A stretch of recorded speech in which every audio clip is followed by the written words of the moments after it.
Xotini ishxonaga to'polon qilib keladigan xodimlar bor. Bunday xodimlarni ishdan haydash kerakmi? Do'stlar, yuridik tomonlama aytaman, oilaviy kelishmovchiliklar sababli xodimni ishdan haydab bo'lmaydi. Bunday asos yo'q qonunda. Agar o'zi ariza yozib bermasa. Masalan, ish beruvchilar o'ylaydi, shunaqa payt men bo'shatishim mumkin, oilaviy nizosi bor ekan, boshqa ekan deb turib, bo'shatish kerak bunaqa xodimni deb o'ylaydi. Qonuniy taraflama yo'q. Oilaviy nizosi bor deb bo'shatishda bunaqangi asos yo'q. Ko'pincha mana ayollari keladi, buni bilmaysizlar, qanaqaligini, qanaqa xodim ishlayotganini bilyapsizlarmi o'zi? Bu unaqa qiladi, buni uyda bunaqa yoki ko'chada bunaqa yuradi. Bunaqa qilig'i bor deyishi mumkin. Masalan, ajrashayotgan bo'lsa, meni unaqa qilmoqchi, bolalarimni bunaqa qilmoqchi deb yig'lab keladiganlar bo'ladi.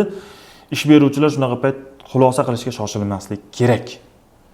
Xodim ko'chada qilyaptimi, oilasida qilyaptimi, qayerdadir boshqa qanaqadir noto'g'ri narsalar qilayotgan bo'lsa ham, ish joyida to'g'ri ishlayaptimi, mehnat intizomiga rioya qilyaptimi, tartibga rioya qilyaptimi?